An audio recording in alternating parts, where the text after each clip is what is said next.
Live from the studios of Leader News Philippines, Errol Dakame of Kamaonga Zero starts now!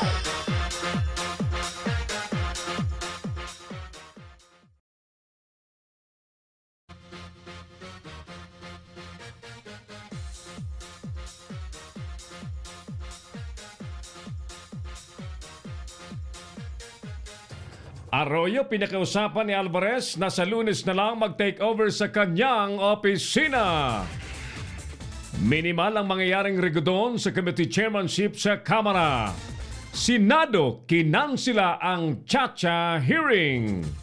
Nominasyon naman sa pagiging Chief Justice, tinanggap na raw ni Associate Justice Bersamin. Oras na malagdan po ang Bangsamoro Organic Law. 41 out of 80 na sa Bangsamoro Parliament members ang manggagaling po sa MILF.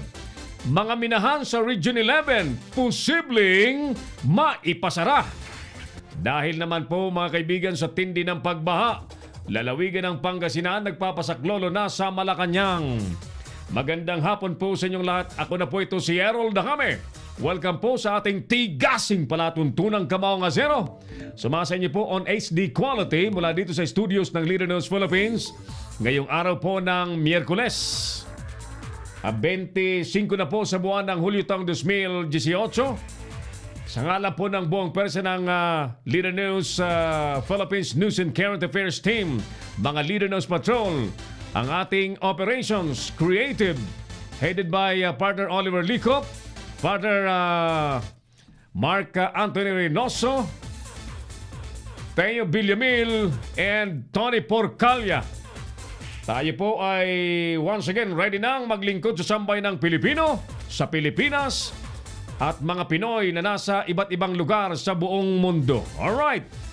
Sige, mga kaibigan, sa hapon pong ito, ang isa po sa ating mahalagang paksain ay, sang-ayon ba kayo na maging Prime Minister si GMA sa Federal System of Government? Repeat, sang-ayon ba kayo na maging Prime Minister si GMA sa isinusulong pong Federal System of Government? Ano man po ang inyong reaction po dyan? Ano man po ang inyong masasabi? Ano po ang inyong opinion dyan? Bukas po ang ating palatuntunan sa inyo po mga komentaryo. By the way, first and foremost, i-like po ninyo yung ating FB page ng Leader News Philippines. I-subscribe din po ninyo yung ating YouTube channel ng Leader News Philippines.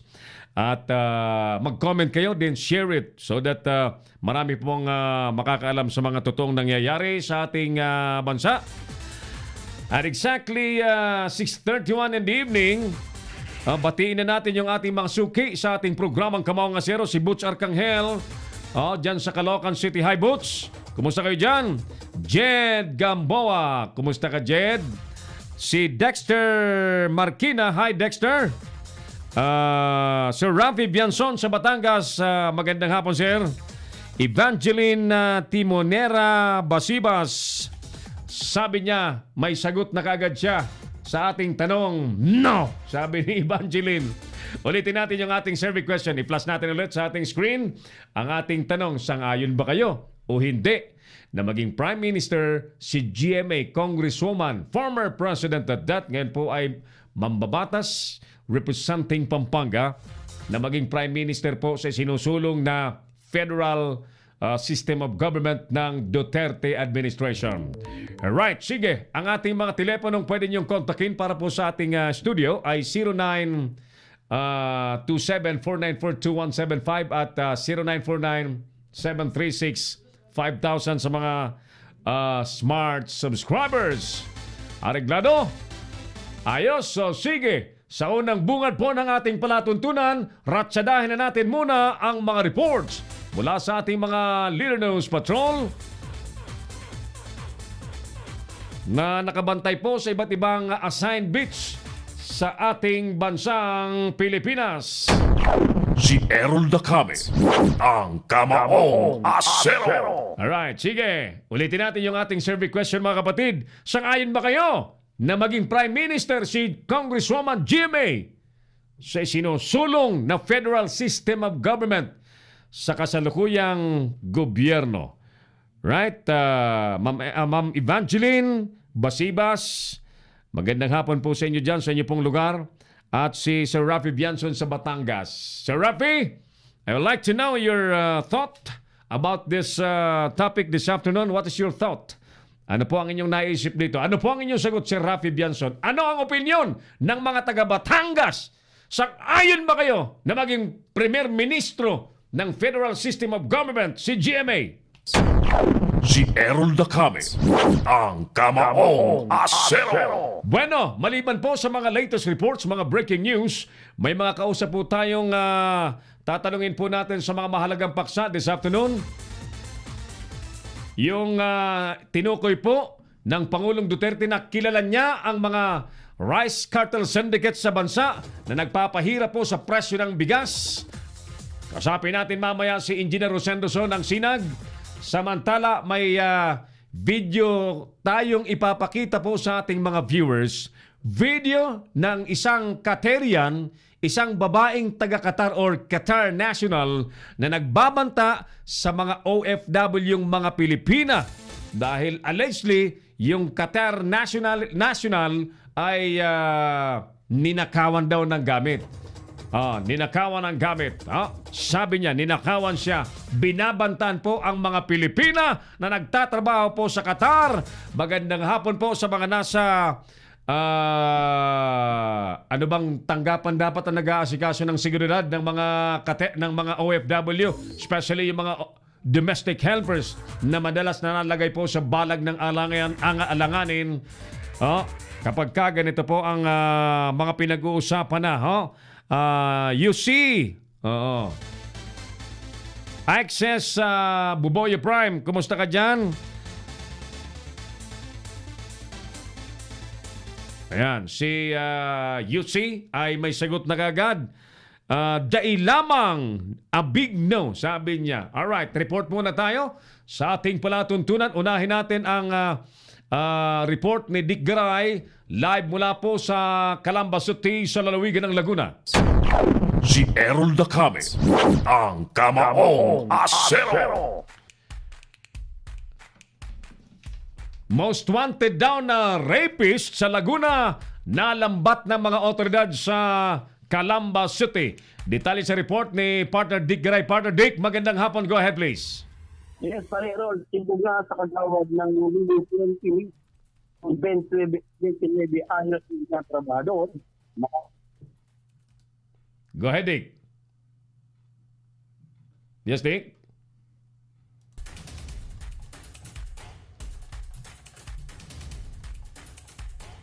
Ayusin natin yung linya ni Dick sa Na-result suspect na si June Escarte. Presidente ni Hello, Dick? Dick Garay? Nawawala yung signal, ano? Paki-dial ulit, paki-dial. Humina yung signal natin sa Calamba City. Ulitin natin ang sinasabi ni Dick. Most wanted na rapist na dali nasa kote po ng mga pulis sa Calamba City. Si Errol Dacame, ang Kamaong Asero. Balikan natin yung linya natin sa lungsod ng Calamba sa Laguna. Yes, Dick. Muli, magandang gabi sa iyo. Go ahead. Dick? Go ahead, Dick. Go ahead, Dick. Yes, pare Rol. Sige, go ahead, go ahead.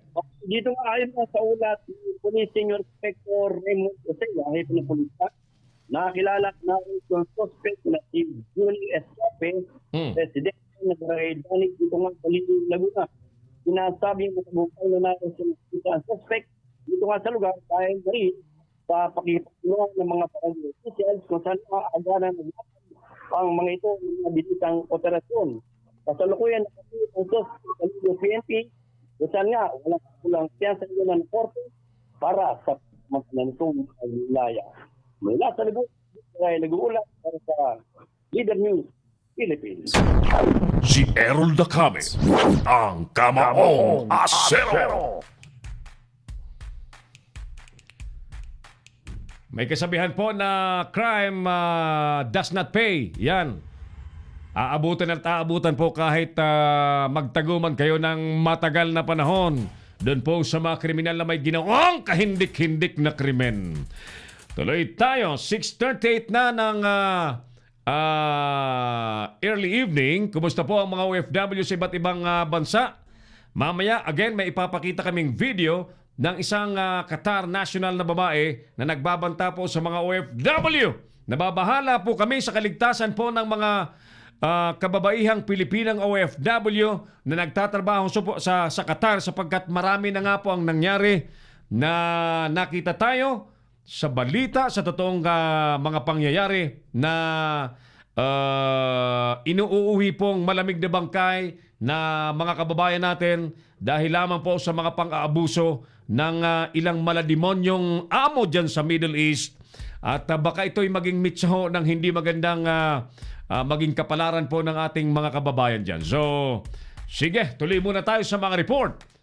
Ulitin natin yung ating survey question, mga kaibigan. Sangayon ba kayo na maging Prime Minister ng Federal System of Government si Congresswoman GMA? Pabor ba kayo? Sangayon ba kayo? O ano man po ang inyong opinion? Hindi? Let us know about your opinion. Ano? At i-message po kami dito sa ating message box ng Leader News Philippines FB page. Ma'am Joannalyn Surongon, good evening po. Yeah, Ma'am Joannalyn, ano po ang sagot nyo sa ating survey question this evening? Alright. Sige. Mula sa Calamba City sa Laguna, gumawi muna tayo sa Senate of the Republic of the Philippines. Si Errol Dacame, ang Kamaong Asero. Mga kaibigan, diretso muna tayo sa report ni partner Jojo Sikat. House Speaker Arroyo, tiyak nang mamumuti ang mga mata sa pag-aantay sa ipinatigil na hearing ng Chacha. Paring Jojo, magandang gabi. Birahin mo na. Yes, maraming salamat kasamang Errol. Pinayuhan itong si Senador Aquino, itong bagong talagang House Speaker Gloria Macapagal Arroyo na huwag umasa na ma-actionan agad ng Senado itong pagsusulong sa charter change o yung pagpapalit na sa konstitusyon na sa panayam dito sa Senado, sinabi ni Aquino na magpatuloy yung pagdinig ng Senado ng committee nitong si Senador Francis Kiko Pangilinan na ang Committee on Constitutional Amendments and Revision of Codes and Laws para mas lalong marinig ang ng taong bayan itong at maunawaan naman kung kakailanganin pa ba ang pagpapalit ng konstitusyon na aniya hindi makakapayag ang buong kapulungan ng Senado na madaliin itong pagsusulong sa Chacha at matatagalan pa itong pag-aantay ni Speaker Arroyo dahil dadampa ito sa butas ng karayom. Dagdag pa nitong si Senador Bama, hindi maaari rin na isatwera itong Senado, partikular na sa usapin sa pagbabago sa saligang batas. Magugunita na sinabi ni Arroyo na antayin nito yung plano ng Senado ukol dito sa pagsusulong ng Chacha. Sa panayam sa Senado, inamin naman itong Senate President Vicente Tito Soto III na hindi prioridad ng mga senador itong charter change ngayong third regular session ng 17th Congress.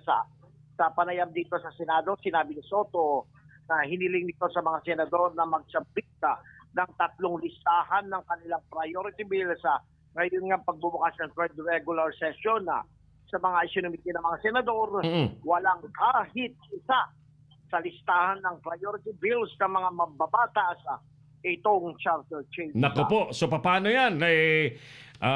Yan ang pangarap ng Pangulong Duterte. Ano kaya ang mangyayari sa mga senador naman? Alam naman natin, paring Jojo, kapag medyo iba ang opinion ng sino man, ay nag-iiba ang timpla ng ulo ng presidente. Kasi nga naman, maayos na sana itong federalism na ito na isabit na nga sa Senado ng Consultative Committee. Yeah. Biglang uusad naman dyan sa liderato ng Kamara yung biglaang pagpapalit ng House Speaker. Pangalawa, yung biglaang issue ng Chacha sa pagmamadali na naipasa kagad itong Chacha Mm-mm. na hinihinala ng mga senador o iniisip ng mga senador, Mm-mm. agad na ipapasa itong Chacha, hindi lang federalismo, Mm-mm. parliamentary. Mm-mm. At ang magiging Prime Minister, ang kasalukuyang na talagang House Speaker, Gloria Macapagal Arroyo. Kaya nga itinatanong natin paring Jojo sa ating mga viewers ngayong gabi, sang-ayon ba sila o hindi na maging Prime Minister si GMA? Ikaw paring Jojo, dyan sa Senado, ano ang mga usap-usapan sa ipinalutang na yan na planong pagluluto na sa posisyong Prime Ministership para kay GMA? Anong mga narinig mo dyan? Kaya nga hindi na bigla naging priority yun, sir. So obvious paring Jojo, obvious na ayaw ng mga senador. Yan ang lumabas eh. Yan ang lumabas sa matotal. Na wala sa isinumite ng mga senador itong priority bills. Iba't ibang priority bills sinumite niya. Wala yung chat niya eh. Pero may mga banta ang ilang congressman, lalo pa ng, hindi naman nawala dyan si Pantaleon Alvarez. Nagbabanta ang Kongreso na magkukonvince sila for Chacha even without the presence of the senators. Paano kaya yan? Nasa Constitution yan. Kailangan kasama ang Senado. Kaya nga dalawang kapulungan ng Kongreso, mababa at mataas na kapulungan. Nakasaad sa Constitution yun. Hindi naman nakasaad sa Constitution na isang kapulungan ng Kongreso. Oo. Nga lang, paring Jojo, marami ng insidente sa Pilipinas na ang saligang batas ay tila nasasantabi. Sa pagkakatong ito, Masusubok ng todo. Ang mga senador, ibang level na yan. Magkakasubukan. May kapangyarihan din ng mga senador.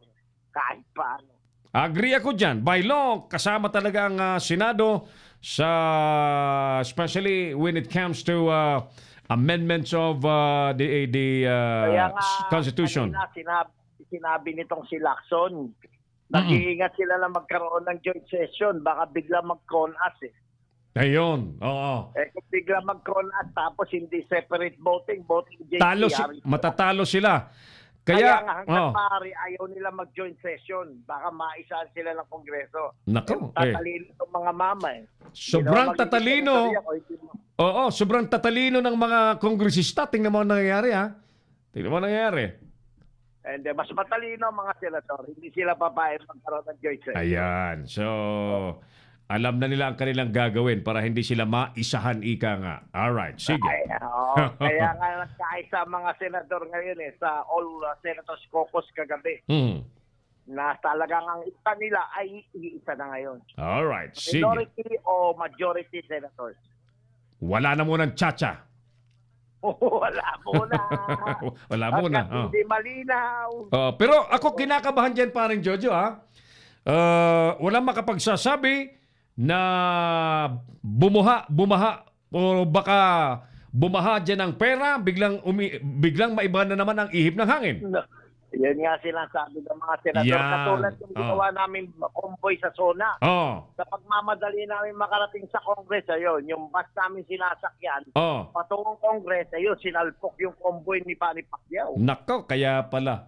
Ganun ang mangyayari pag ginadali itong Chacha. Disgrasya. Sigurado, masasalpok ang taong bayan sa aksidente na talagang matitikman nila sa kanilang kabuhayan. Sana manatiling may mga merong mga makabayan, merong nagmamahal at magbibigay proteksyon sa ating saligang batas by adhering what is said in the law, especially sa mga ganyan kasi lumalabas pa rin Jojo mga personal na interes ang madalas na namamayagpag sa ngayon.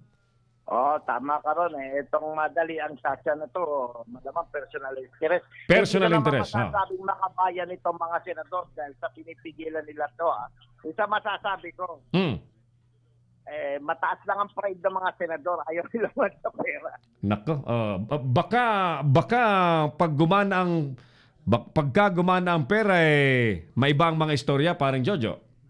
Yun lang. Ewan ko kung tataas yung pride nila kapag nakatapat na yung bilyong piso. Magkasubukan, magkaalaman. Sige, alright. Malaman natin, nangyari na yan. Nangyari na, yes. Sa train 1. Hindi Ang lang yan, sabi parang ng mga Jojo. For so many incidents, kapag ka may deadlock sa pinag-uusapang importanteng issue para sa kanila, tumataas ang pork barrel nila bigla. Tumataas. Hindi nga, ganito yung train 1 eh. Oh. Talagang pag ini-interview namin, sabi ng mga senador, hindi kami papayag Sa na train law. patawan ng excise tax sa petroleum product kaya magkakaroon nito ng domino effect sa presyo ng merkado. Nangyari naman. Nagkatotoo. Sa Baykam, Oh. ayun, awa ng Diyos, nawala na yung paninindigan. Magkano kaya ang dahilan? Ano? Magkano kaya ang naging dahilan? Sila nakakaalam. Ay, Diyos ko Basta po. ako, sinasabi ko lang, yung nangyayari na pagdating sa Baykam, iba na usapan. Ang problema mukhang malaking ang pera talaga. Maraming nagagawa, paring Jojo. Oo, kahit mahirap ang buong Pilipinas, basta sila mayaman. Yan ang problema dyan. Sige, bantayan natin yan, paring Jojo, mga mangyayari dyan sa Senado. Talagang babantayan natin ito. Hirap na tayo sa train 1 eh. Sana nga, manindigan sila ngayon na ayaw nila itong train 2. Sana. May train 2 pala, may train 3, 4, 5 pa yan. May train 2 pa to, hanggang 5 to. Hanggang 5. Oh, hanggang 5. Sinabi na ng Pangulo sa kanyang SONA, di ba? Diyos ko po, magkano na kaya ang pag nag-train 5 na? Magkano na kaya ang kilo ng bigas, paring Jojo? Baka hindi na tayo makabili ng bigas niyan. Baka marami nang walang trabaho, nag-aalisan yung mga private investor sa Pilipinas. Bakit hindi nila makita yung impact sa kwan? Ang pinagbibintangan nila ay yung sama daw ng panahon kaya nagmahal ang mga bilihin. Alam na naman natin yan. Nako. Kanina nga nasa press con ako ni DBM Secretary Jokno. Oh. Sabi niya paliwanag talaga mga data. Sabi ko, ang sarap pakinggan ng paliwanag niya, lahat ng data niya. Pero hindi maiintindihan ni Juan de la Cruz yan na sumasakitan dyan. Yun ang sinasabi ko. Isa lang naman ang pwedeng tanong dyan. 5.3 inflation rate na tayo. Paano niya mapapababa yung tapos? Oh. At paano yan magkakaskade sa presyo ng mga bilihin na bumaba din dapat? Di ba? Isasagot sa yung mga detalye na hindi maintindihan ng ordinaryong Juan de la Cruz. Tama ka, paring Jojo. Kahit gaano kaganda ang sinasabi nilang ekonomiya, maganda mga figures, kung marami ang nahihirapan sa pagbili ng mga basic needs, ay mahirap intindihin talaga yan. Alright, sige, paring Jojo. Hindi mararamdaman. Hindi nararamdaman ang positibong epekto. Oo, yun na nga. 2019 ha. 2019. Nakikinig natin kababayan, gamitin niyo utak to. Yan. Kanan din ninyo, bumoto kayo ng mga ganyang klaseng tao. Maging intelektual ang mga botante sa pagpili ng mga ihahalal ninyong senador, congressman, at mga local officials. Si Errol Dacame, ang Kamaong Asero. Hindi nakapag-extra si paring Jojo. Tawagan muli. Hindi nakapag-extra. Napasarap yung kwentuhan namin. Tawagan mo ulit para makapag-extra siya. Sa oras pong 6:51 in the evening, naputol yung ating linya. Okay. Parang Joe? Yes, yun nga. Kasamang Errol, ano? Manunumbalik ang session by kailan? Kailan mag-session? Nako, katatapos lang, no? Ang Yes. susunod na session namin ay sa Monday na. Sa Monday na. Pero may bago na naman kaganapan sa Senado. Nako po, ano na naman yan? Ay nako, yung tradition namin na nag-i-interview kami sa may session hall bago mag-start ang session, nagbawal na. Nino? Kasi daw sa COCOS, itong si Senador Loren Legarda na-request daw yun. Na yung mga media ay hindi na pwede mag-interview dyan sa loob ng session hall. si Senadora Loren Legarda pa nag-request? Kaya paano? Hindi siya nai-interview yata nainggit. Ngayon, magpapalabas ng memo, bawal na kami mag-interview sa loob ng session. Yan ay traditional na. Matagal na yan, panahon pa ng mga kopong-kopong na senador. Baka para hindi nyo makita kung mag-uusap sila kung paano ayusin ang kanilang paninindigan. Kaya nga ang mangyayari nito, ang interview na lang namin ay doon na lang sa may hall pagbaba nila, sa may baba. Ganun ang mangyayari. Doon sa loob mismo na session hall, sa plenary hall, hindi na kami pwede mag-interview. Maparaan ang mga media men, parang Jojo, tulad mo, maparaan. Oo, yun nga. Ang gagawin na lang namin, mag-aabang kami, kakawayan, kung mabait ang senador. Pero kung hindi, ay kanya-kanyang diskarte mangyari nito. Aakit na lang kanya-kanya kami sa bawat opisina. ng mga senador. Alright, sige, parang Jojo. Okay. Okay, mula rito sa Senado, ito si Jojo Sikat para sa Leader News Philippines sa Gulat. Si Errol Dacame, ang Kamaong Asero. Grabe pong nangyayari talaga sa panig po ng mga mambabatas, ano? Ay, Diyos ko po. Sana manatili na manaig ang pagmamahal sa bayan ng mga senador natin at mga kongresista. Joining us tonight, partner Bong David sa Netherlands. Partner Bong, simulan na natin yung programang OFW program natin. Nang sa ganun yung mga OFW nating distress ay matulungan na ng todo-todo. Carlo Reyes of Mitsubishi Motors Abad Santos. Magandang gabi po sa mga taga Mitsubishi Motors Abad Santos. No to federal kami, Ka-Errol, sabi ni Carlo Reyes ng Mitsubishi Motors. Jenny Garcia is joining us. Ma'am Jen, hello. Sige, hello. Magandang gabi. Anong sagot mo, Ma'am Jenny, sa ating survey question? Once again, ang ating tanong. Ang ating survey question ay, sang-ayon ba kayo na maging Prime Minister sa Federal System of Government si Congresswoman Gloria Macapagal Arroyo? Si Errol Dacame, ang Kamaong Asero. Tuloy tayo sa ating palatuntunan. Do answer our question and put your comment. Ma'am Jenny Garcia, and salamat po sa Long Reach Philippines. Nakagapay po natin sa ating public service. Ituloy-tuloy muna natin ang ating mga reports. Napakinggan na natin yung report ni partner Dick Garay, Jojo Sikat. May iba pa tayong mga reports na naka-line up sa gabi pong ito. Bilis-bilisan natin sapagkat napakabilis ang ating oras sa palatuntunan. Right, sige. Mamaya, may mga importanteng tao tayong kakausapin para sa paglilinaw ng mga importante rin pong mga issue sa ating bansa.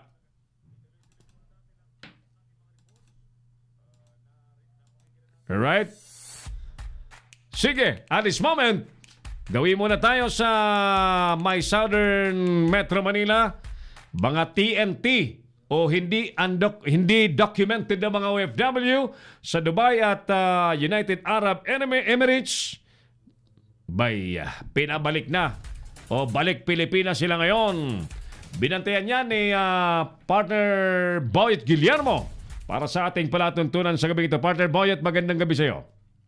Magandang gabi rin na Errol. Dumating Errol ang mahigit na 60 undocumented overseas Filipino workers mula sa gitnang silangan sa Ninoy Aquino International Airport.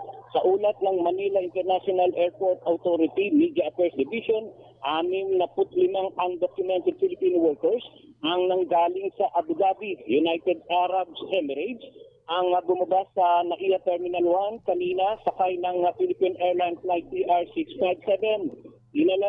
Inalalaya naman ng DFA at ng OWA repatriation team sa immigration documentation at custom formalities ang mga undocumented OFW. 8 lamang sa mahigit na 60 balik OFWs ang may pasaporte. Sinabi ni Lionel Fulgenio ng OWA, ang 51 sa kanila ay nasa custody sa shelter ng embahada at 14 ang galing sa deportation center sa Abu Dhabi.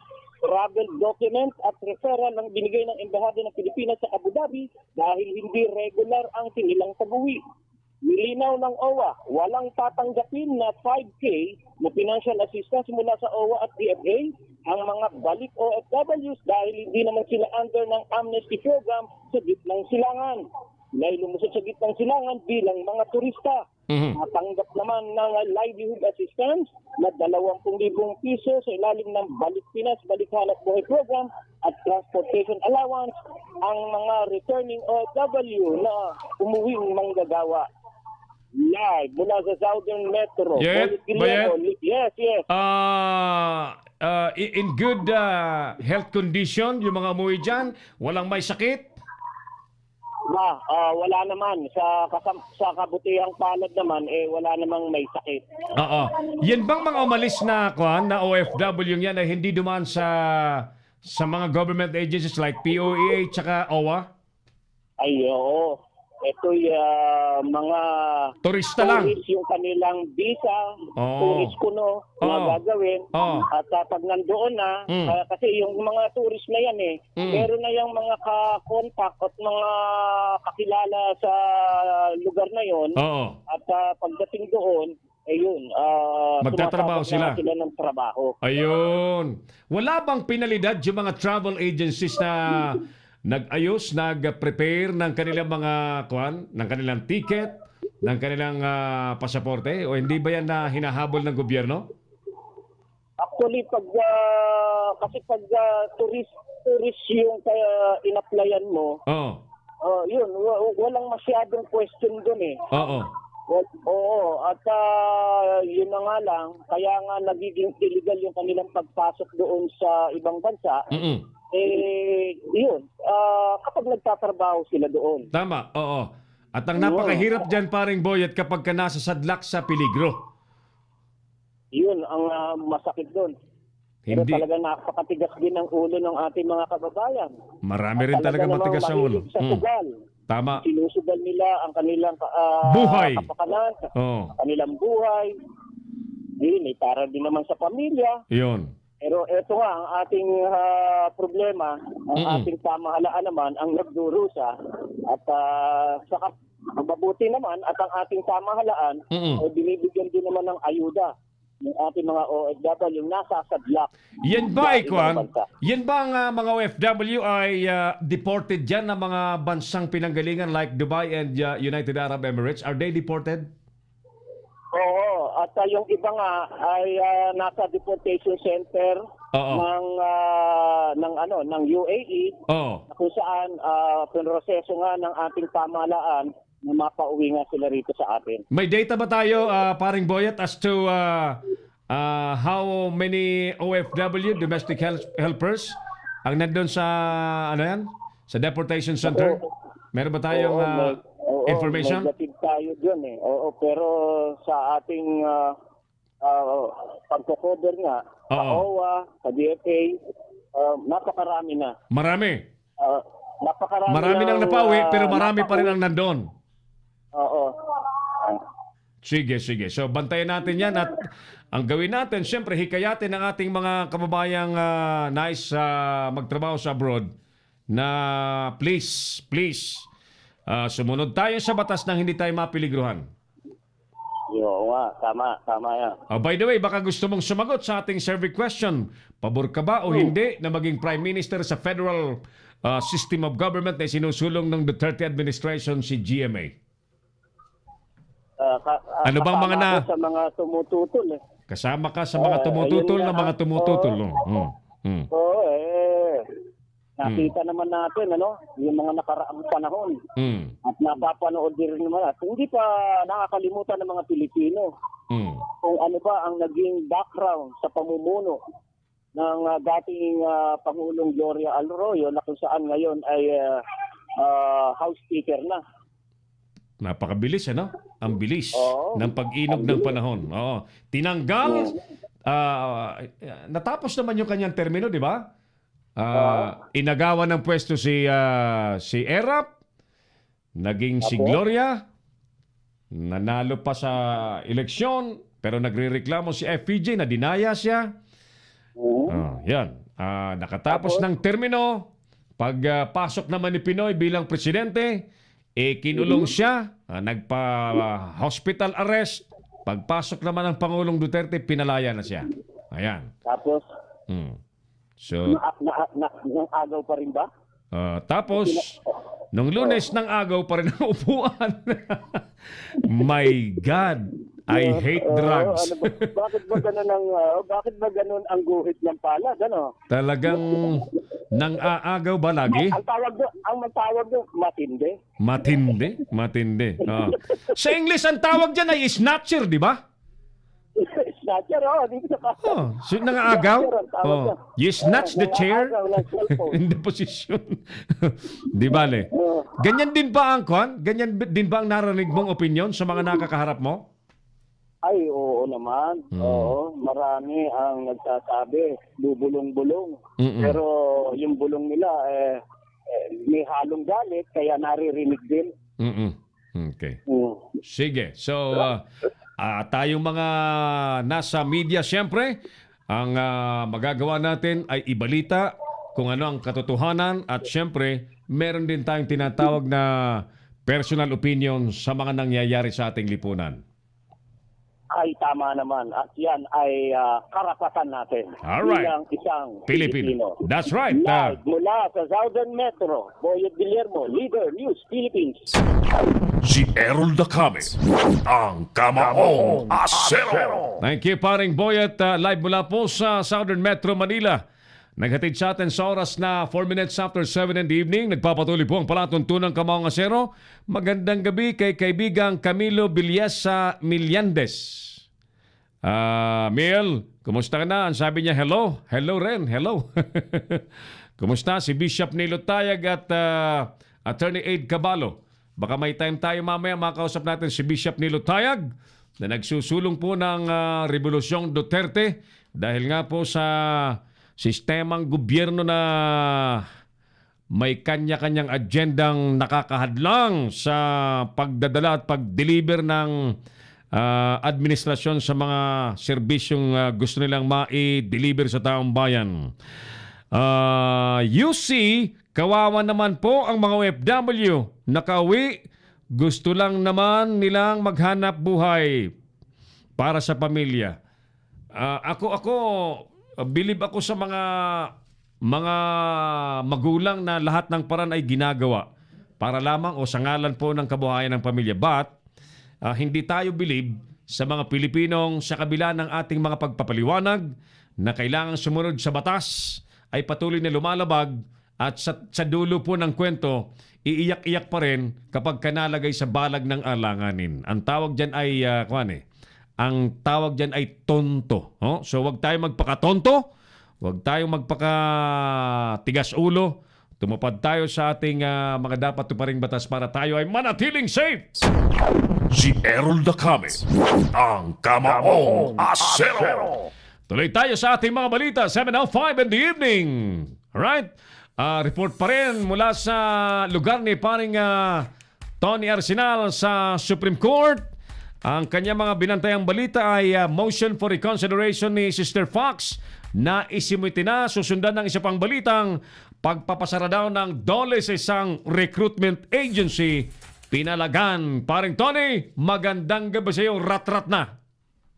Ay, magandang gabi kasama Errol. Nagsumiti na ng motion for reconsideration sa Bureau of Immigration si Sister Patricia Paxa. Sa pamamagitan nito, hindi na persahang paalisin sa bansa ang 72 anyos na Australian missionary. Nabatid kay Justice Secretary Minardo Guevara, ang pagpapauwi sa sarili nitong bansa ay pinigil matapos magpasa ng motion for reconsideration. Ayon sa kalihim, ang kaso ni Pax ay dapat resolbahin muna bago siya paalisin ng Pilipinas dahil sa pagiging undesirable alien. Nilinaw ni Sister Pax na ibinatay lamang ng immigration sa intelligence agent na si Melody Penelope Gonzalez na naglabas ng mga larawan na kinuha lamang sa social media. Kasabay nito ay umalma naman ang isang recruitment agency na hindi makatarungan ang ginawang pagpapasara ng Department of Labor and Employment sa MLL Recruitment Agency. Ayon kay President and General Manager Amanda Araneta, nais lamang nitong linawin ang pinagsasabi ni Labor Secretary Silvestre Belli III sa media na walang katotohanan. Aniya, ipinasara ng DOLE ang naturang recruitment agency nang hindi pinag-aaralan ng kaso at walang katarungan umano ang ginawa ni Bello dahil nagsumite na sila ng motion for consideration para maibalik ang lisensya pero binaliwala pa rin ang kalihim.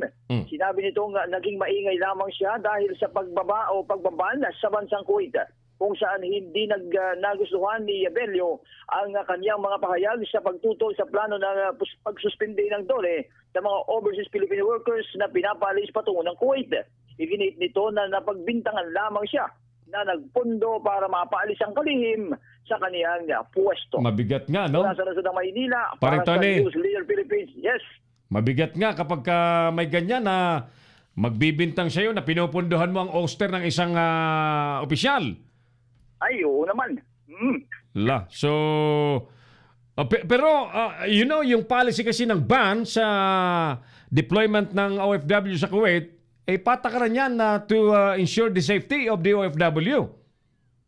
Oo, tama naman yun. Oo. Ay, ang hindi lang matanggap kasamang Errol, itong mga recruitment agency. na ito, oo, ay yung pabigla-biglang desisyon ng labor, lalo pat nakakasunod naman sa mga itinatakdang dokumento, yung mga agencies.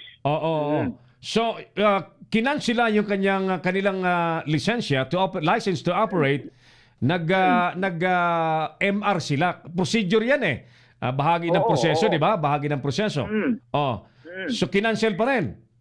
Ay, ang problema nga ay hindi pinansin ni Bello yung MR. Yun normally kasi paring Tony, linawin natin at baka may maitulong tayo dyan sa problemang yan. Normally, kapag ka nag-MR ka, kailangan may bago kang argumentong pwedeng ilatag. Tama. Oo, para magkaroon ng obliging reason na tingnan, magkaroon ng second look para sa motion for reconsideration na inihain ng respondent, di ba? Ano ba paniwala ng agency?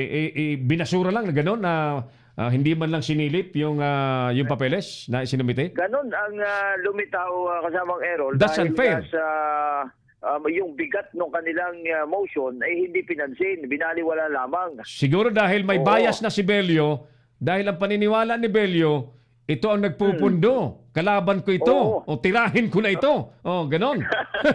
Ganon na nga. Ganon na. Matatandaan natin kasamang Errol na ditong nakarang araw, binanat-banatan siya na pinatatalsik siya sa pwesto niya bilang labor secretary. Teka muna, tapos na ba yung issue kay Bello? Na nagbibenta sila ng ID ng mga OFW. Tapos na ba yun? Na-clear na ba siya doon? Ay, hindi pa. Hindi pa? Hindi pa. In fact, yan ang dahilan kung bakit, I think, isa yan sa dahilan kung bakit na-disqualified siya sa kanyang pangarap na maging ombudsman. Oo, actually, masyadong malalim na yung usapin na yan dahil tinukoy nitong si Secretary Bello kasamang Errol na nasa likod ng kanang demolition job laban sa kanya, etong si dating Congressman Jing Paras. At ang isa sa mga nagpondo, allegedly, kay Paras, itong recruitment agency na ipinasara ni Labor Secretary. May ebidensya ba si Labor Secretary sa akusasyon na rin yan? Ay, yun sa kanya kasi ay hinala lamang eh. Nako. Dumilitang hinala lang eh. Kapag ka ang isang nasa pwesto ay gagamitan ng hinala ang isang Pilipino, ay di ba abuse of authority yan? Aba, ay malinaw na malinaw yun. Talagang abuse of authority kasi wala kang naman sapat na basihan. Magbibintang ka sa hindi naman nagawa ng tao. Yayariin mo ang negosyo ng nagninegosyo. Mahirap yun. Parang Tony, tingnan nga natin kung pwedeng matulungan yan ng Kamaong Asero. Kausapin nga natin yan kung pwede sa Lunes nang mapakinggan natin na kung makatutulong ang mai-publicize siya ng mas malawak. Kausapin natin dito sa ating programa kung pwede sa Lunes. Sige. Pipilitin kong makakuha ng access dito sa recruitment agency na ito ni President Araneta para noon na once and for all malaman Malinawan. natin yung katotohanan dito sa mga ipinupukol na problema ng Labor Department. Mahirap pala pagdudahan ka lamang, yayariin ka na, no? Ako kasi may agency rin ako paring Tony, nga lang hindi ako doon sa mga OFW, local deployment. Hawak kami ng Labor Department. Compliance sa labor ay napakatindi. So, Kaya nga, tingnan natin. Sa Lunes, kasama Errol, kung makukuha natin agad-agad yung contact nitong si Madam Araneta, para noon ay malaman natin ano ba talaga yung problema at ano may tutulong natin sa kanila. At tayo naman ay balanse. Habang nasa kabilang linya yung may-ari ng agency, ilagay din natin sa kabilang linya yung sekretaryo ng DOLE ng patas. Maging patas tayo, paring Tony. Correct. Tama yan. Oo. At gagawin natin yan para noon ay kahit paano makatulong tayo sa mga kababayan nating apektado nung pagsasara ng agency na ito. Alright. Maraming salamat, Okay. Tony. Back to you. Si Errol Dacame, ang Kamaong Asero. Tony Arsenal, live mula sa may Supreme Court at DOJ. Sa ating palatuntunan, Kamaong Asero, naghatid sa atin sa oras na 13 minutos na po makalipas ang alas 7 po ng gabi. Paring Gani Oro, magandang gabi sa iyo, nanonood sa atin. Thank you. At dun pala sa mga taga dyan sa may Bulacan area lamang, bukas po muli ang kapihan sa Bulacan. Live dyan sa Eurobake Bake Shop. Diyan ito sa Giginto, Bulacan. Boundary ng Malolos at Giginto sa may Barangay Tikay. Yan ay proyekto at project ni Paring Gani Oro. Kapihan sa Bulacan sa Eurobake. Alright, doon sa mga media men na malapit lamang dyan ay puntahan po ninyo sapagkat maraming isyong pinag-uusapan dyan na baka worth publicizing para malaman ng publiko. Tuloy tayo! Sang-ayon ba kayo na maging Prime Minister si GMA sa sinusulong pong Federal System of Government? Si Errol Dacame, ang Kamaong Asero. Jenny Garcia, ang sagot niya sa atin, no comment. Bakit ayaw mong mag-comment? Mag-comment ka. Mag-comment ka, Ma'am Jenny Garcia. Sir Camilo Villasa Millandas, muli magandang gabi sa iyo. At kay Ludivina Bron Sirio, Ma'am. Hi, kabayan. Good evening, Ma'am Ludivina Bron Sirio. Ayan. Kung hindi ako nagkakamali, siya po ay taga-Kararayan, TVLBay. Maray nabanggi po sa mga taga-TVLBay, sa mga kababayan ko sa TVLBay. Thank you. Prime Ike, Ses Bubuyo at sa mga nanonood sa Bicol, maray nabanggi Bicolandia, Dexter Marquina at sila Jed, yan, Gamboa. Mamaya pong alas 8 ng gabi ay ang programang Bible Cafe, antabayanan po ninyo and panoorin po ninyo. You will surely learn so many spiritual wisdom that you cannot get from any other show. Si Errol Dacame, ang Kamaong Asero. Tuloy tayo muna sa ating pong mga balita pa rin. This time, pumunta na muna tayo sa Kamara de Representantes. Ang dami-dami daw nangyari dyan na kung ano-anong matitinding kaganapan sa Kamara, sa House of Representatives. Alamin natin kung ano ang mga kaganapan na yan. Nasa linya natin si partner Felix Tambongko. Si Errol Dacame, ang Kamaong Asero. Yes, paring Felix, magandang gabi sa iyo. Go ahead. Magandang gabi kasamang Errol. Kinumpirma nitong si Interim Majority Leader at Capital Representative Fredinil Castro na nagpahayag ang kanyang kagustuhan si dating Speaker Pantaleon Alvarez na maging minority leader. Sa panayam ng Leader News, sinabi ni Castro na maaaring mismo ang kasalukuyang majority leader na si Rodolfo Fariñas ang nagparting sa kanya na ang intensyon ni Alvarez na maging leader ng minorya. Sa kasalukuyan ay tumatayo bilang minority leader si Representative Danilo Suarez. Subalit hindi po maaaring makabilang sa minorya dahil bumoto ito pabor kay GMA sa pagka-speaker at kilala nitong kalyado. Nagkaroon naman ng dalawang pakilpi matapos na i-claim ng grupo ni Magnificent Seven, Edsel Lagman, ito yung leader ng Magnificent Seven, na sila ang tunay na minorya. at hindi si Marikina Representative Ramiro Kimbo ng LP rin na nagpahayag din ng kanyang kahandaan na maging minority leader. Ang LP sa Kongreso ay 24 ang membro, 12 ang nag-abstain, kabilang na si Lagman at 5 ang bumoto sa pagka-speaker ni GMA. Habang iniklaim naman nila na sila ay bahagi pa rin ng minority, 7 naman sa kanilang nag-absent o hindi nakaboto. Magiging mga kabayan lang, baka ginigit na sila ang tunay na minority. Samantala, back to normal na ang trabaho sa Kamara ng Representantes. Ito ang naging pagtitiyak ni Representative Albi Benitez, Chairman ng House Committee on Ways and Means. Kanina ay formal na humarap sa media si Benitez kasama ang mga chairman ng iba't ibang committee na pawang binubuo ng kababaihan. Ayon kay Benitez, women power na. Refleksyon muna ito ng bagong liderato ng Kamara sa pamumuno ng bagong speaker na si Pangulong at ni dating Pangulong Representative Gloria Macapagal-Arroyo. Ang bagong halin ng kababayan ng Komite Umano ay bahagi ng isinagawang reorganisasyon sa liderato ng Kamara at sa mga pangunahing komite. Ayon sa Benitez, nais lamang nilang ipakita na tuloy-tuloy ang kanilang trabaho at isasalang na nga ang mga priority bills na nakahain na sa bawat komite. Ginarantiyahan naman ng mga bagong committee chairman ang walang matitenggang resolusyon at priority bill sa kanilang mga komite. Sa session kanina kasamang yes. Oo. Ano nangyari sa session kanina, paring Felix? Nagkaroon ng sigawan sa pagitan nitong si presiding officer kanina at Deputy Speaker Rolando Andaya. Oo. Ito'y matapos na i-gate niya na aprubahan yung House Resolution 2025 na naglalayon na ilagay sa record yung nangyaring botohan sa speakership noong nakaraang Lunes. Dito, hindi na nakatingin si Congressman Antonio Tino at sumigaw ito. Bagay na tumayo rin itong si Majority Leader Rodolfo Marinas at iginit nito na yung nangyaring botohan ay hindi dumaan sa Committee on Rules at sabi niya invalid ito. Nako? So, dito nagkaroon mahigting ang sigawan. Kaya dahil medyo maingay na nga, ang nangyari, biglang sinuspinde ang sesyon. Matapos yung pagsuspinde ng sesyon, dahil medyo may kaingayan na pinatayan din uli ng mic,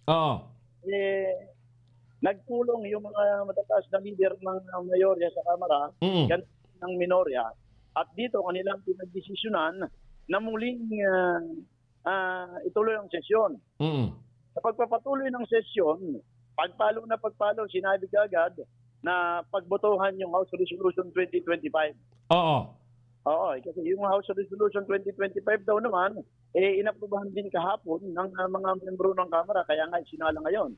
So wala na rin nagawa yung kampo naman ito si Majority Leader Rodolfo Marinas at sa pamamagitan ng Viva Voce voting, yun, malakas na sigawan ng yes. Yung nakuha nitong suporta ng House Resolution 2025, sa madalit salita, napagtibay yung House Resolution at naging ganap ng speaker nga itong si dating Presidente Gloria Macapagal-Arroyo. Ayun. So wala nang kaba. So talagang siya na ang House Speaker.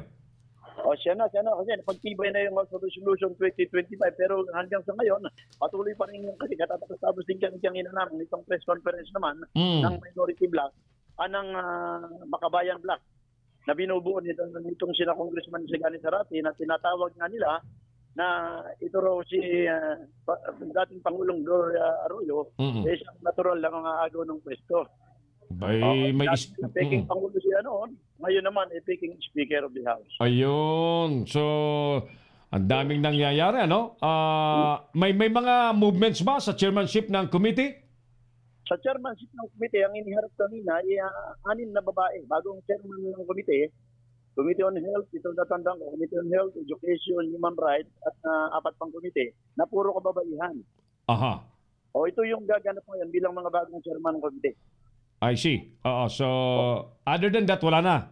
Pero sa leadership ng Liberal Party, nagpa-presto nga si Congressman Kimbo, nagpa-presto din si Castro. Si Lagman. At ginigit ni Lagman, sila yung dapat kilalanin, yung Magnificent Seven, alinman sa kanilang 7. Na maging minority leader. Si Atienza, sina Bagilat, Tom Villarin. sabi nila sila yung dapat na kilalanin at sa kanila manggaling yung minority leader. Oh, ano nangyari? Kami yung liberal party rito at sa amin dapat manggaling yung minority. Okay. At sabi ni Kimbo, dapat siya. O, tingnan natin kung... Ano sabi? Dapat dahil ang lehitimong minority ay ang Bakabayan Black naman. Nako, talaga naman, no? Pero si Speaker Alvarez, ganun din, ang kanyang intention, willing siya na maging member ng minority at maging leader ng minority. Mukhang sa Lunes, paring Felix, marami pa rin ang nangyayari. Makakaligtas lamang bukas dahil walang session. Tingnan natin sa Lunes kung anong mga style pa ng mga congressman dyan sa Kamara. Malamang at maraming kabang-abang pa sa darating na Lunes. Okay, mula ka rin dito sa Kongreso, ako naman si Felix Tambungol-Dula para sa Leader News. Si Errol Dacame, ang Kamaong Asero. Thank you so much, paring Felix Tambungko live mula po sa Kamara de Representante. Naghatid sa ating oras na 23 minutos po makalipas ng alas 7 ng gabi, mga dear viewers. Sang-ayon ba kayo o hindi na maging Prime Minister sa sinusulong pong plus mga ulit tayo, maging Prime Minister sa sinusulong pong federal form of government si Congresswoman Gloria Macapagal Arroyo. Yan. Niluluto na raw yung upuang pagiging Premier Ministro ni Gloria Macapagal Arroyo, Congresswoman po ng Pampanga. Ano pong masasabi niyo? Good evening, Carolan Hota. Nanonood din po sa atin. Sumali po sa ating palatuntunan. Classmate Ami, Bobby Lee Slim. Hi po, Sir Errol, sabi niya. Kenshin Himura dyan sa Olongapo City. Kumusta na ang Olongapo? Nakabawi na ba sa problema sa baha nitong mga nagdaang araw? Ang tindi ho ng baha sa Olongapo City. Talagang ang lungsod na yan ay nakakatakot na kapag tag-ulan ng ganito, no? Kunting ulan pa lamang, Diyos ko po, baha na nga po. Much more kung napakalakas po ng buhos ulan sa ating bansa na tinatamaan po ang lalawigan ng Zambales, specifically ang Olongapo City. Diyos ko po, nakakita tayo ng baha na lagpas-bas dati dyan Mayor Bong Gordon, kumusta kayo dyan? Very soon, abangan pala ninyo ang ating synergy. Magsi-synergy ni po, mag-simulcast ng Leader News Philippines, ang Pinoy Extreme Channel at ang SBC, Subic Broadcasting Corporation ng Olongapo City. Si Errol Dacame, ang Kamaong Asero. Salamat ulit kay Mayor Bong Gordon sa tiwala na pahawakan sa atin ang pamamahala dyan. Mag-board meeting muna pala. Bakit ko sinabi na? Mag-board meeting muna yung Gordon family pala. Excited lang, ano? Excited lang. So, overall, abangan po ninyo ang synergy. Subic Broadcasting Corporation, TV22, DWJO 1008 AM, DWOK 97.5 FM, at Pinoy Extreme Channel nationwide. It can be seen on Sky Cable, Signal Cable, Cable Link, at kung ano na pang mga malalaking cable firms na nakakarga po ang Pinoy Extreme Channel. Mapapanood po ang palatuntunan. Si Errol Dacame, ang Kamaong Asero. Alright, may reporter pa ba tayo? Tayo? May reporter pa? Wala na? Si Bernard na lang natitira, no? Tawagan na natin si Bernard bago tayo mag-break. We gotta pause for a break after this report, mga kaibigan. Pero importante po sa amin yung inyo pong opinion, ano? Ang inyo pong opinion, mga kapatid. Pabor ba kayo o hindi na maging Prime Minister si Congresswoman Gloria Macapagal Arroyo ng Pampanga sakaling ma-convert na ang Pilipinas sa system of government from presidential into federal parliamentary, sabi po nila. Ayan. Ano po ang inyong opinion dyan? Ano po ang inyong palagay? Kayo ba hindi mapalagay? Dami lang sumagot sa atin. Ang dami lang sumagot dami sumagot ayaw Kayo po. Kayo po, anong inyo pong masasabi? Sangayon mo kayo o hindi? Ano po ang inyong masasabi? Ang ating palatuntunan ay bukas para po sa inyong mga opinion. Ano? We'll do the program until 7:45 at magwawakas po tayo ng 7:45 para bigyan dan ang susunod na palatuntunan. At muli ang ating imbitasyon sa ating mga kaibigan, sa ating mga viewers na may talino, may talento, may talent sa pagiging anchor. Patuloy tayong bukas sa mga nais pong ma-realize ang kanilang pangarap na maging TV anchor, online TV anchor. Kung kayo po interesado, mag-message lamang po kayo sa ating message box. Ilagay po ninyo ang inyong contact number at tatawagan po namin kayo para sa audition. Right? At pati na sa news department natin, patuloy tayo nagpapalawak ng ating news network sa pamamagitan ng ating sinasagawang mobile journalism workshop. Ang nakakasa natin, partner Oliver De Leon, paki-update mo ako dyan sa Tuguegarao City. At paring Hill Tamayo, dyan sa Tacloban City, kung tuloy ang ating August 11. At dyan naman sa Tuguegarao kung ano ang eksaktong petsa ng ating mobile journalism workshop ng Leader News Philippines. Si Errol Dacame, ang Kamaong Asero. Saglit lamang tayo. Mag-post muna tayo sa isang maigling break, ano, Teo? Break muna tayo sa ilang saglit, mga kaibigan. Balikan ko kayo pagkalipas ng ilang importanteng paalala. Magbabalik si Errol Dacame sa Kamaong Asero.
From the studios of Leader News Philippines, Errol Dacame of Kamaong Asero.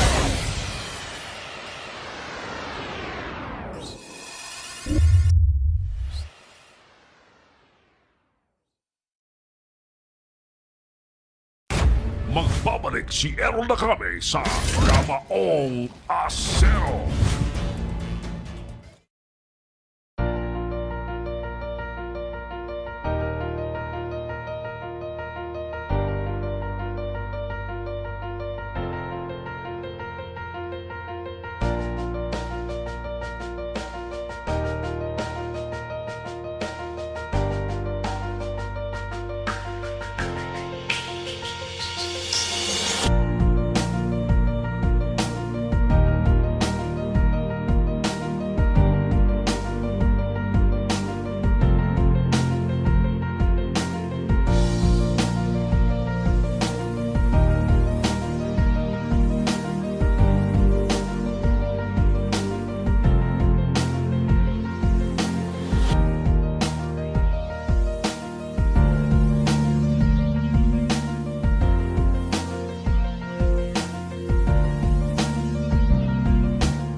From the studios of Leader News,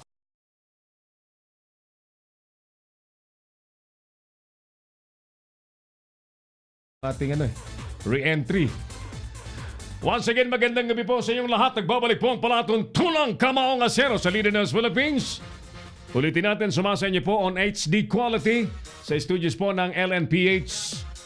Magandang gabi pong muli sa mga OFW na kanina pa ho nanonood sa ating palatuntunan. Alright, sige.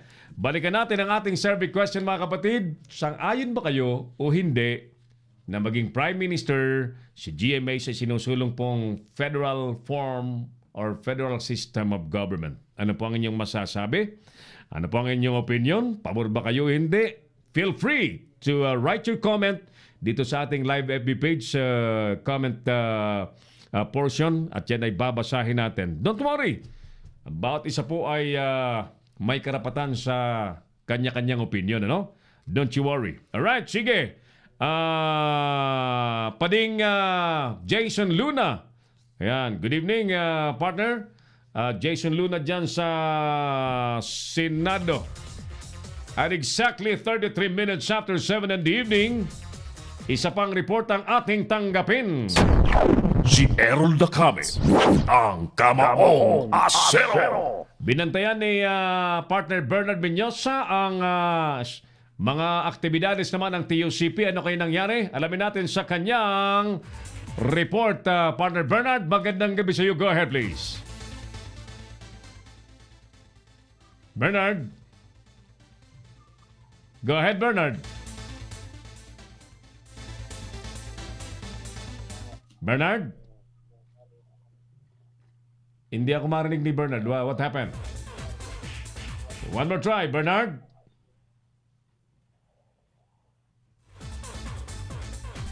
Tawagan niyang muli para marinig kami. Magkarinigan kami. Pakigreet si June Banyes at Jojo Banyes. Hoy! June and Jojo Banyes, magandang gabi and happy viewing, happy watching sa Kamaong Asero program. Sige, ayos. Salamat sa panonood ninyo at siyempre kay Pading Jason Luna, ang kanang kamay ni Senator J.B. Ejercito. Si Errol Dacame, ang Kamaong Asero. Yan, dapat kakausapin natin si Senator JB sa ating programa at gusto ko rin matanong sana siya dito sa biglaang pagiging speaker na ni GMA. Take note, ha? Take note, alam nyo naman, natatay ni Senator JB Ejercito, si Erap, Mayor Erap, dating Pangulong Erap. And I'm sure may ano yan. May hugot yan. Gusto ko makausap very soon. Nga lang this time hindi available. Kaya't nagsiset tayo ng isang magandang schedule. Ayusin niya ni Pading JC. Samantala, report muna mula sa TUCP office. Naroon si Bernard Mendoza. Bernard, magandang gabi sa iyo. Yes, Kairol, magandang gabi. Ito nga at kanina ay nakausap ko si Congressman Raymond Mendoza at dismayado nga ang Trade Union Congress of the Philippines o TUCP tapos ang ginawang State of the Nation Address o SONA ni Pangulong Rodrigo Duterte. Sa isang pulong balitaan kanina sa lungsod ng Quezon, sinabi ni TUCP Party List Representative Raymond Mendoza na nakulangan daw sila sa mensahe ni Pangulong Duterte para sa hanay ng mga manggagawang kontraktual. Ipinagmamayabang daw kasi ni Pangulong Duterte na sa ilalim ng kanyang pamumuno nakapagtala umano ang Department of Labor and Employment o DOLE ng mahigit 300,000 manggagawa na naging regular mula sa kontraktual. Habang sa talaan naman ng TUCP sa siyam workplaces o establishmento sa bansa, mayroong 8 milyon na mga manggagawa ang hanggang ngayon ay nagtitiis pa rin sa mababang pasahod at sa pagiging kontraktual. Git pa ni Mendoza Cairol na hindi nararamdaman ng mga ordinaryong manggagawa ang mga sinasabing accomplishment ng Administrasyong Duterte dahil hanggang sa kasalukuyan anya ay napakabagal pa rin anya ang mga ginagawang hakbang ng DOLE para maisakatuparan ang mga hinaing ng labor sector. Maliban sa issue ng contractualization, inilik din ng TUCP ang agarang pagpapatubad ng nationwide minimum wage sa mga labor workers dahil ito sa walang habas at hindi makontrol-kontrol na pagtaas ng mga pangunahing bilihin, hindi lamang dito sa Metro Manila, kundi maging sa probinsya sa buong bansa. Mula rito sa Quezon City, ito si Bernard Minyosa nag-uulat para sa para sa Kamaong Asero sa Leader News Philippines. Si Errol Dacame, ang Kamaong Asero. Thank you, partner Bernard Minyosa live mula sa Quezon City. Alam niyo, yung sinusulong ng TUCP na nationwide minimum wage implementation, actually kami ay pabor dyan sapagkat alam niyo, ang presyo ng gasolina, presyo ng mga pangunahing bilihin ay hindi naman nag-iiba kapag ka nasa probinsya. In fact, habang lumalayo sa Metro Manila, nagiging mahal ang presyo po ng mga produkto na ginawa po sa mga lungsod, na galing po sa mga lungsod. Mga buhay na saksi kayo dyan sa sinasabi ko at I agree. Yan dati namang advocacy ng presidente. Ang problema, sinabi na ng presidente na may mga bagay na wala sa kanyang kamay at ang makakagawa ng tulong at aksyon ay ang Kamara de Representante at ang Senado by way of legislating new law.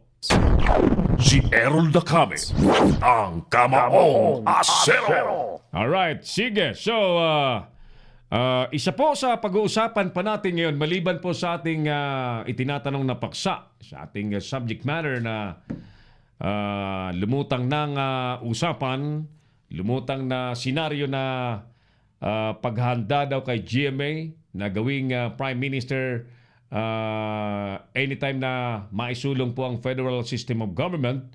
By the way, may proseso pong dadaanan yan. Yan ay idadaan po sa plebisito. Itatanong sa publiko, sa mga botanteng Pilipino kung sila ba'y pabor o hindi sa pag-convert na ng Federal System of Government from the Presidential. So, idadaan po yan sa opinyon ng taong bayan. Tingnan natin kung ano pong mangyayari.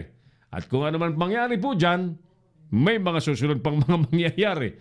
Sana magustuhan po ng taong bayan ang mga susunod pang mga mangyayari. Joseph Gonzales Reyes is also with us tonight.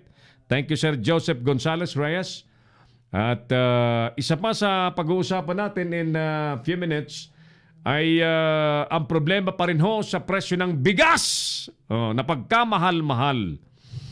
Sabi po ng Pangulong Duterte sa kanyang SONA, kilala niya ang mga sindikatong nasa likod ng rice cartel na nagpapamahal sa presyo po ng bigas. Tanungin natin kung ano ang opinyon ni Mr. Osendoso, ang presidente po ng SINIG mamaya po ng konti. At meron din po kaming ipapanood po sa inyong video na sigurado pong ikagagalit ng mga Pilipino kapag napanood po ninyo ang video. I-ready natin yung video at i-ready natin yung ating kaibigan mula sa Gabriela Party List para marinig niya yung audio ng video na ipi-play natin. At alam niyo ho, in general, ang ating objective dito ay matiyak ang kaligtasan po ng mga OFW sa Qatar. Tulad po ng sinabi ko kanina sa entrada natin, meron pong isang Qatar national na babae na nagwawala, pinagmumura ang mga Pilipina sa buong mundo. Mga magnanakaw daw, nanakawan daw siya. Ang pinagbibintangan niya ay mga Pilipina. Pilipina, ha?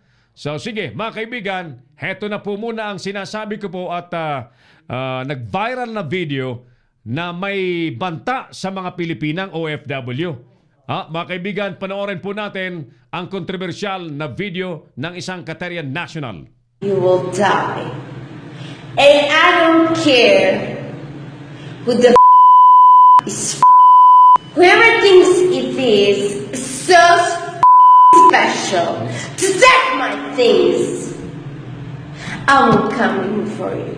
I'm coming for you.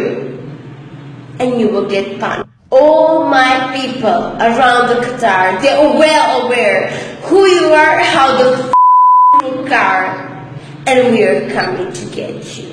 Let me tell you something, you bitches. Let me tell you something. And from nowadays, no Filipinos. Qatar, all Filipinos, get the out of here. This is the old people in Qatar. Fact Filipinos get them out of the country. They stole 1,000 reals and they just stole my abaya. I will take everything that it is in my power to make these Filipinos come to justice and return. Ayan po yung video na may pagbabanta sa mga Pilipinas sa Qatar. Mga kaibigan, ang aming concern po dito, walang iba kundi ang kaligtasan po ng mga kababayan nating Pilipina, OFW, domestic helper po sa naturang bansa, na napagbibintangan. Ano? In fact, habang siya po'y nagbibintang, ibig sabihin wala po siyang ebidensya na sigurado siya na Pinay, Pilipina ang nagnakaw ng kanyang gamit. Na minarapat po natin kausapin si Congresswoman Amy De Jesus ng Gabriela Party List, ang advocate po ng kaligtasan at welfare ng kababaihan. Congresswoman Ma'am Amy, magandang gabi po sa inyo. Si Errol Dacame po sa Leader News Philippines, Kamang Osero Program.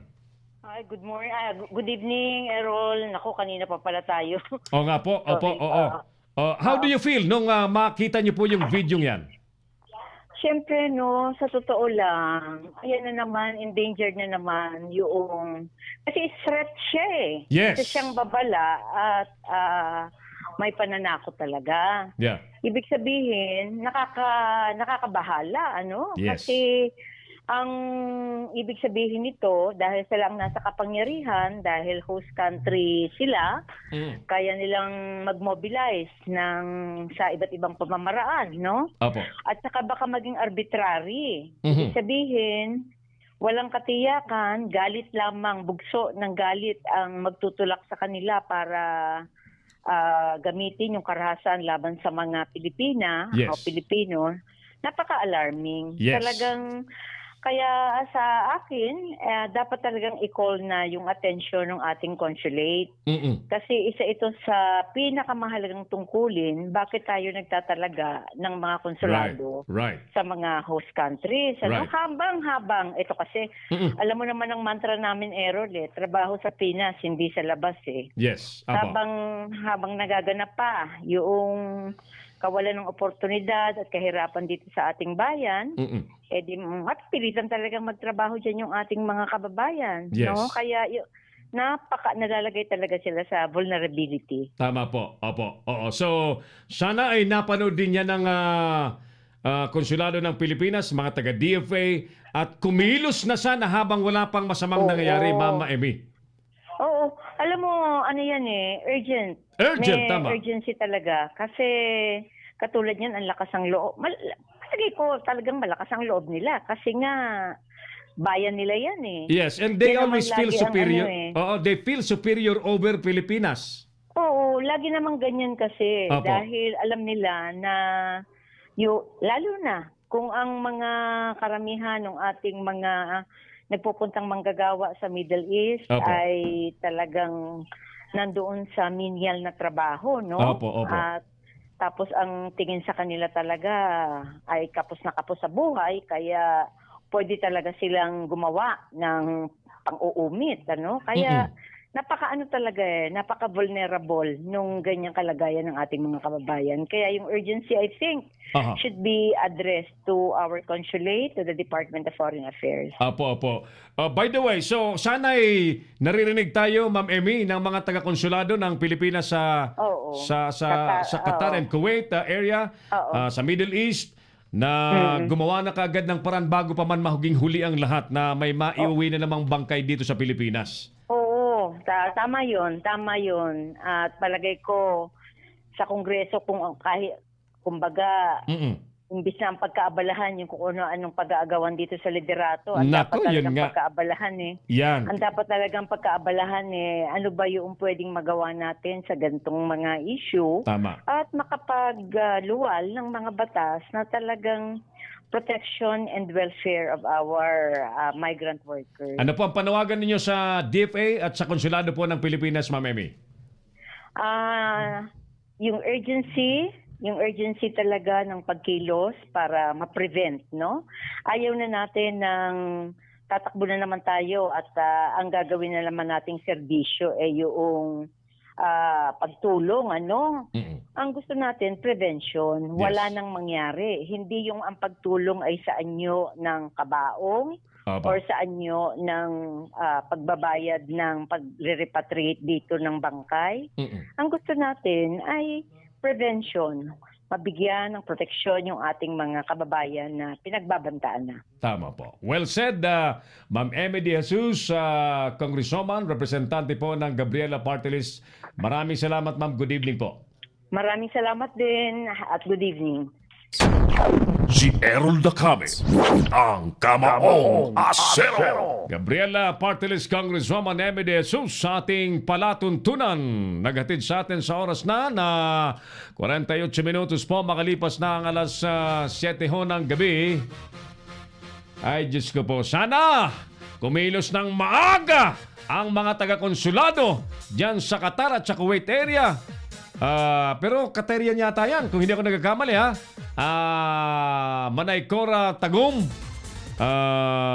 I understand ito'y kumalat ng todo dyan sa Middle East.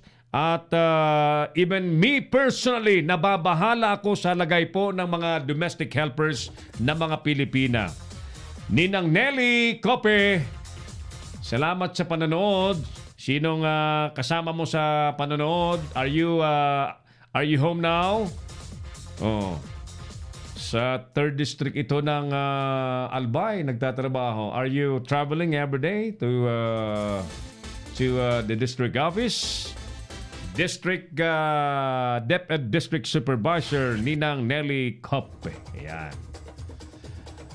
Napakasipag nito at napakatalino, and she deserves to be promoted always. Dapat nga nito, ano to eh. Ito, qualified itong maging secretary ng DepEd eh. Itong ninang kong itong pinsan ko. She is very qualified to be to be DepEd secretary. Why not, di ba? Who knows? Walang imposible sa balat ng lupa. Alright, sige. Usapang kababaihan po kasi ang ating tinutukoy po rito. Kababaihan, kaligtasan, ano? Especially ng mga domestic helper na Pilipina na binabantaan ngayon. Nakita po ninyo yung video, no? Alam nyo, ako sana ang sasagot dito pag bumumurahin ko rin sana ang demonyong babaeng yun eh. But we decided to reserve that privilege to Gabriela Party List Congresswoman Emmy De Jesus. Babae sa babae, no? Sapagkat kami, ganun po man, may respeto po kami sa babae. Kaya lang, it's really different when our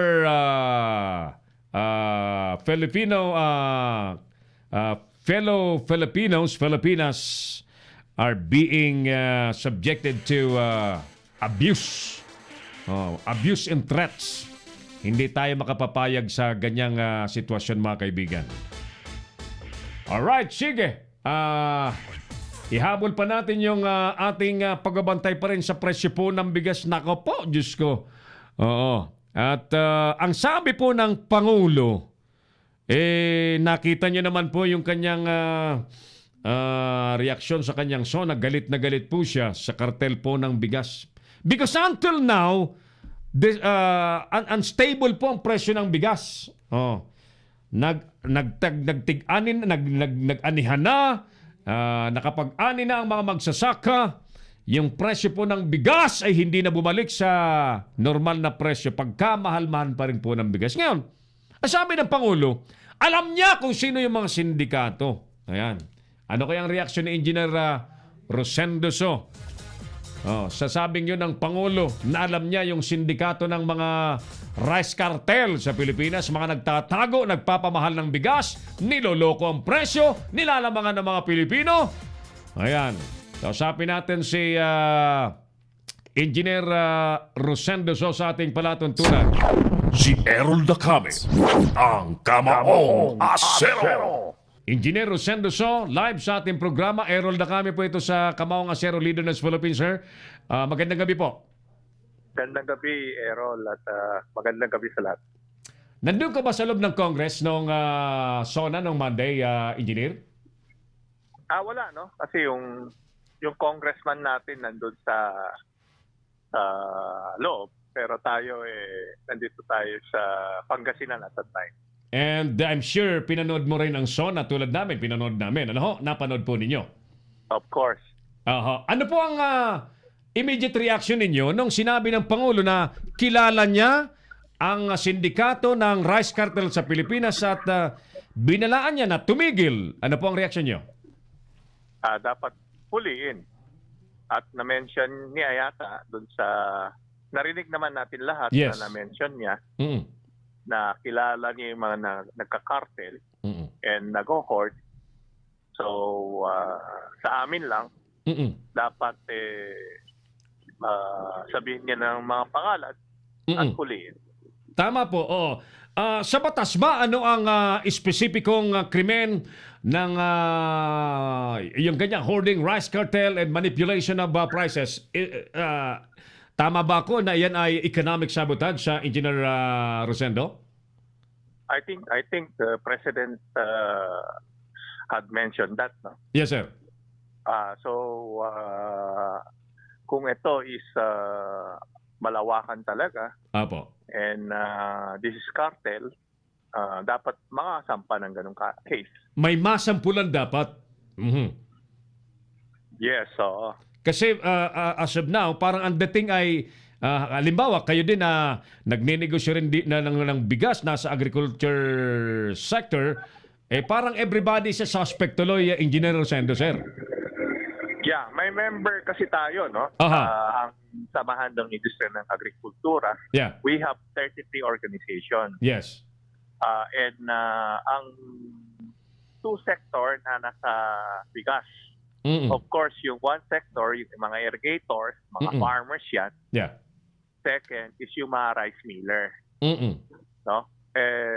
So yung two sector na yan, Mm-mm. pwede natin masabing trader kasi nagte-trade sila ng bigas. Mm-mm. So kasama sila sa trading, no? Mm-mm. And may tatlong yung isa na hindi namin kasama is yung bumibili ng palay lang Mm-mm. and nagpapagiling Mm-mm. and nag-store, no, ng bigas. Mm-mm. So gusto natin malaman sa ating presidente kung saan specific sector Mm-mm. ang sinasabi niya and dapat kung sinong sector na yan, Mm-mm. dapat masabi na niya and mahuli yung mga gumagawa ng gano'n. Opo. Kayo ba dyan sa organisasyon nyo, Sir Engineer Rosendo, kaya nyo bang mag-self-police ng mga miyembrong medyo pakiramdam nyo ay may ganyan din? Tayo so far, no? So far, yung member natin na hindi tayo nagme-member na traders lang Aha. na hindi nagpo-produce, no? Ibig sabihin, hindi sila nagmi-mill Apo. ng palay Mm-mm. or hindi sila nagtatanim ng palay. So yung mga members natin mostly is yung mga local producers Mm-mm. and local farmers. Mm-hmm. Mm-hmm. So what are you saying in our program is malabong may ganyan sa hanay ninyo? Yes, yun ang inaano natin. So kung alam ng presidente na sa hanay natin may mga ganon, Apo. dapat ma-mention niya. Kasi gusto natin malaman kung sino-sino mga yan at kung pwedeng matanggal as member or masampahan ng kaso ito. Dapat masampahan ng kaso yan na engineer kung ang masasapul yan sa economic sabotage, hindi sampahan ng kaso. Alright. May we know your reaction doon sa utos ng presidente sa kanya sa SONA noong Monday na alisin daw yung tariff sa bigas ng importation? Yung tariff ng bigas, no? Hindi. Ang sinabi ni presidente, dapat umalis na tayo sa quantitative restriction. Okay. So yung agreement natin sa WTO, Oo. so dapat i-tarify na yung bigas. Okay. Which tayo, very supportive naman dun sa tarification. Aha. Ang sinasabi lang natin sa economic team ng ating Pangulo Mm-mm. na hindi sigurado kung dependent sila dun sa importation, bababa yung presyo ng bigas. Dahil nasubukan natin yan, kasi ang sinasabi ng economic team ng ating presidente, pwede tayo mag-angkat na 3 million metric tons.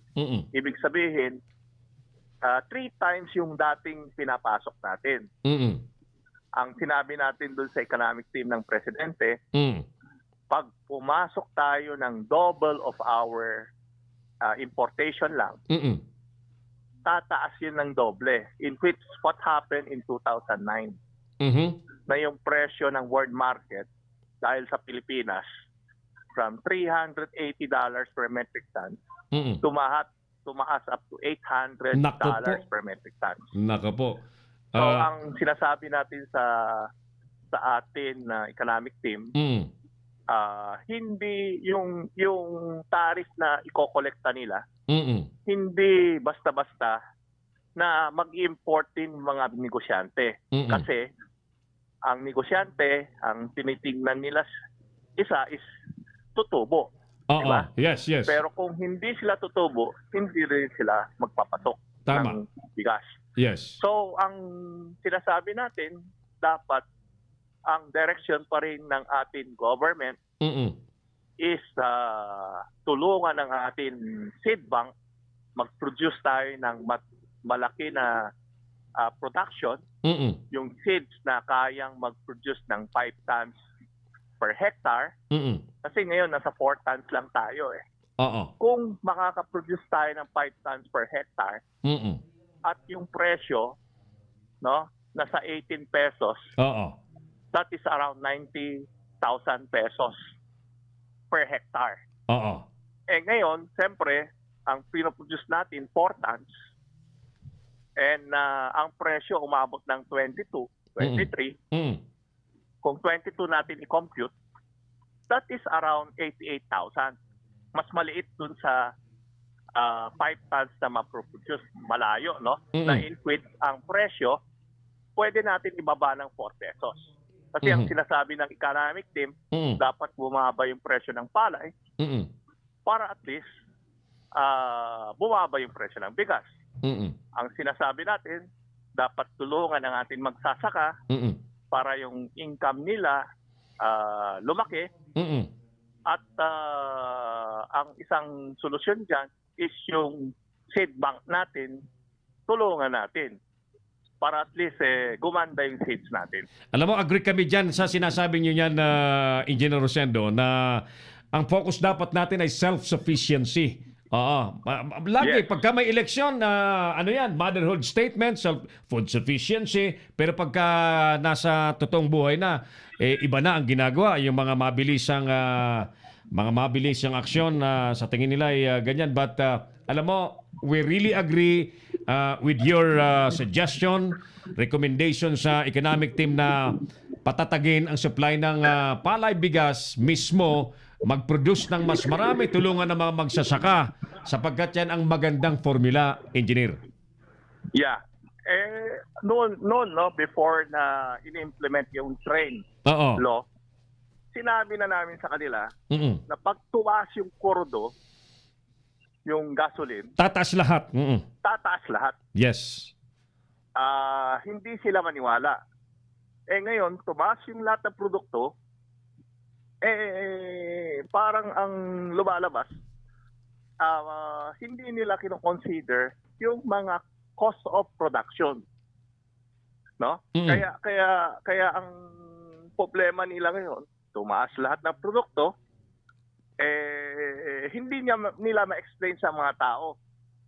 Ang gusto nila i-substitute yung importation na galing sa labas para daw bumaba yung presyo. Ang sinasabi natin, ulitin natin, hindi sigurado yan kung mag-import tayo, bababa yung presyo. Kasi yung mga nagpapasok, negosyante rin. Opo. In fact, magbibigay din pa yan sa nakita na natin korupsyon na engineer kapag may mga importation at ang gagawa ay ang gobyerno, ay ang dami na nating napatunayang nagkamal ng salapi dyan. Engineer, limited po ang ating oras. I hope on the next opportunity ay Dito tayo magkwentuhan sa ating studio ng Leader News Philippines. We thank you so much tonight at sa pagtanggap po ng aming tawag, Engineer. Maraming salamat, sir. Good evening po. Good evening, Errol. Maraming salamat. Si Errol Dacame, ang Kamaong Asero. Thank you so much, Engineer Rosendo Song, presidente po ng SINAG. Samahan ng Industriyang Agrikultura sa Pilipinas, SINAG. Ayan, thank you, Engineer. At thank you rin sa panonood ni Flora Mayor Blanco Burgos. Ayan, Flora Mayor Blanco Burgos, thank you for joining our program. At kay Madam Her Excellency Princess Amira Sunshine R. Magdangal is also watching our show. Thank you, Madam. At sa mga katutubong natutulungan po ng Sulong Katutubo International Foundation Incorporated. Huwag kayong bibitaw sapagkat malapit na po yung distribution po ng livelihood funds. Na livelihood projects po yan ng SKIFI, Sulong Katutubo International Foundation Incorporated. And that will happen in the middle of August. At kailangan po ninyong sumailalim sa briefing, workshop, pagpupulong para matiyak natin na ang mga pondong ipapamahagi po very soon ay hindi po masayang at hindi po mawaldas. Si Errol Dacame, ang Kamaong Asero. Alright, for the end time mga kaibigan, ang ating tanong mga kapatid, para po sa inyong lahat, sang-ayon ba kayo hindi na maging Prime Minister sa GMA kapag ka naging federal form na ang ating gobyerno sa bansang Pilipinas? Well, dahil naubos na po ang ating oras, kami po na muna ang bago tayo magwakas ay kami po ay sasagot bilang nasa media mga kaibigan. Naging saksi kami sa mga nangyari sa pamamahala ng GMA administration. Nakita nyo rin sigurado ang mga nangyari sa GMA administration, no? At I don't know how they will explain, especially the issues of corruption that the administration of Congresswoman, then President Arroyo, had been involved at bagamat nagawan po yan ng paraan, na-dismiss yan sa korte. So, therefore, nagsalita ang korte. Sabi ng Supreme Court, malinis si GMA. Yan. But, ang mga nandiyan sa Supreme Court, mga tao din po dyan, di ba? Mga tao din yan na maaaring nagkamali. At tulad po ng mga politiko rin, maaring tulad din po sa mga nangyayari sa politiko, na kapag ka matigas ang paninindigan, pinalalambot. Di ba? Mga ganun So, kami po, maliwanag ang paninindigan na sana po ang mga mamamahala sa atin ay yung mga walang bahid, yung mga walang issue po ng korupsyon, yung mga may pagmamahal na totoo sa sambayan ng Pilipino. Ang tanong natin, meron pa kaya na ganyan? Meron pa naman Kaya nga ang masasabi din namin, wala na bang iba? 100 million mahigit na ang mga Pilipino sa Pilipinas. And I'm sure, mas marami pa ho ang mga Pilipinong walang kwento ng korupsyon. Si Errol Dacame, ang Kamaong Asero. At yung ating sinasabi po ay malaking tulong po sa Pangulong Duterte na hindi po magkaroon ng kwestiyon ng kanyang kampanya laban sa korupsyon na ang maging katuwang niya sa pinapangarap niyang sistema po ng gobyerno ay mga tao, mga leader na hindi po naokusahan minsan man ng problema po at kontrobersiya ng pangungurakot sa pondong bayan. Si Errol Dacame, ang Kamaong Asero. Okay, so maraming salamat po sa inyong lahat mga kapatid, mga dear viewers, sa inyo pong panonood sa gabi pong ito ng Wednesday. Kami po ay may lakad bukas So malamang ay hindi ko po tiyak kung aabot po tayo sa ating palatuntunan, but then again, we assure you that all things we are doing, konektado pa rin po sa pagpapaganda ng ating programa. Abangan po ninyo, mas marami pong magandang mangyayari po sa Leader News Philippines. Yung sinasabi ko po, synergy ng Pinoy Extreme Channel, ng Subic Broadcasting Corporation at ng Leader News Philippines. Very, very soon mangyayari po yan at marami po tayong programang magagandang ilalabas na tiyak pakikinabangan po ninyo. Mga kaibigan, sa ngalan po ng ating engineering, ng ating operations department, ng ating creative, Oliver Licop, Mark Anthony Reynoso, Teo Villamil at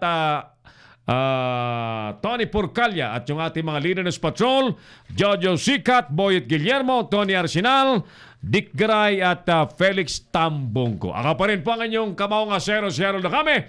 Maraming salamat. Magandang gabi sa inyong lahat. God bless Pilipinas!